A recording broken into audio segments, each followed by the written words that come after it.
Assalamualaikum warahmatullahi wabarakatuh. Bismillahirrahmanirrahim.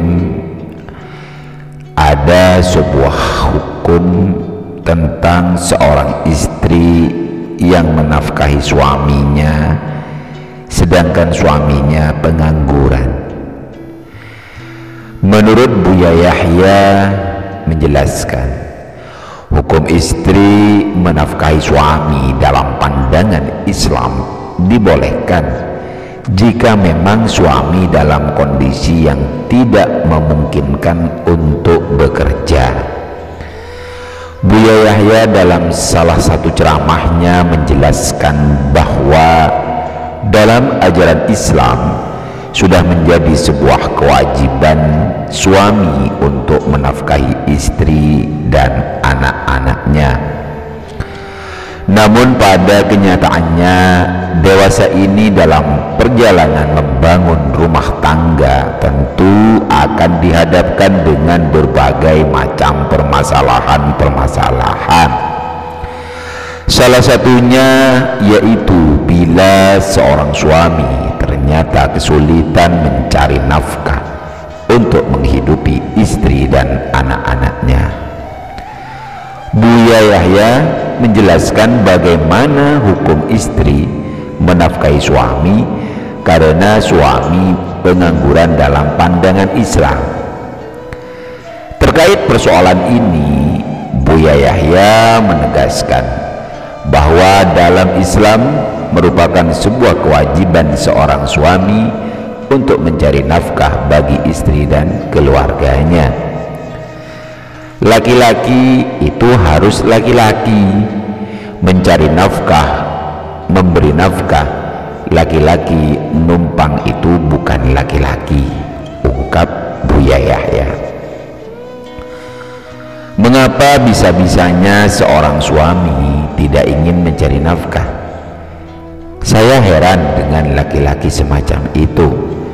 Laki-laki tidak memberi nafkah, ujar Buya Yahya. Bahkan Buya Yahya pun tak setuju dengan sikap laki-laki yang memilih berdakwah sementara istri dan anaknya ditelantarkan di rumah.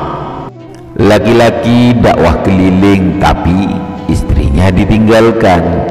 Ini otaknya di mana? Saya sedih sekali, tambah Buya Yahya menjelaskan. Namun demikian, lain hal jika memang seorang suami justru berusaha mencari nafkah tapi hasilnya belum maksimal.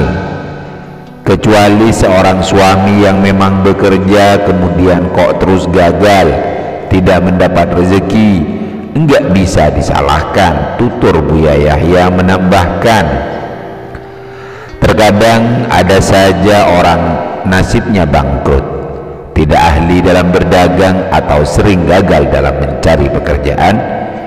Itu beda dengan laki-laki yang ongkang-ongkang, sama sekali nggak benar dan tidak dibenarkan. Apalagi nyuruh istrinya ke pasar, dia di rumah. Ini kurang ajar namanya.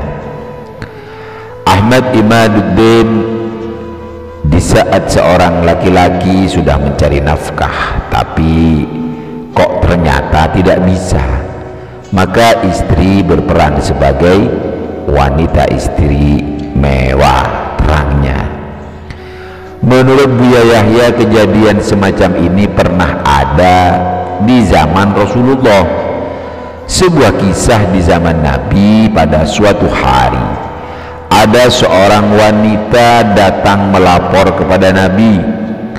Wanita tersebut mengaku bila suaminya tidak punya uang dan tidak bisa bekerja, sehingga selama ini ia makan dari hasil warisan orang tuanya. Nabi Muhammad SAW kemudian memberikan jawaban bahwa wanita tersebut boleh minta cerai karena tidak dinafkahi oleh suaminya. Namun karena berat baginya untuk bercerai, maka Nabi Muhammad memberikan pilihan kedua, yaitu sementara istri yang mencukupi kebutuhan suami dan keluarga, kamu yang mencukupi suamimu, keluargamu, dan setelah itu kamu mendapat pahala double, pahala sedekah, infak. Yang kedua, pahala menyenangkan suami. Yang ketiga, pahala silaturahmi kepada anak-anakmu, ujar Buya Yahya mengisahkan. Akhirnya wanita tersebut memilih pilihan kedua yang diberikan Nabi Muhammad SAW. Namun kembali lagi, hal ini dikarenakan seorang suami tersebut memang dalam kondisi tak memungkinkan untuk bekerja. Lain halnya jika kasusnya adalah suami dengan kondisi sehat namun tak mau bekerja untuk menafkahi keluarganya. Yang dosa adalah Anda diam tidak mencari nafkah. Haram hukumnya, bukan karena sakit tapi karena malas adalah dosa. Tutur Buya Yahya. Jika kemudian akhirnya sang istri yang harus bekerja, maka tetap saja seorang suami setidaknya menemaninya, membantu sebisanya dan mengantarkannya pergi ke tempat kerja. Menurutnya hal ini lebih baik daripada seorang suami berdiam diri di rumah membiarkan istrinya bekerja sendirian, padahal suami mampu untuk membantu menafkahi keluarganya. Wallahu a'lam bishawab. Mudah-mudahan ini bermanfaat untuk kita semuanya. Ihdinas syiratal mustaqim. Assalamualaikum warahmatullahi wabarakatuh.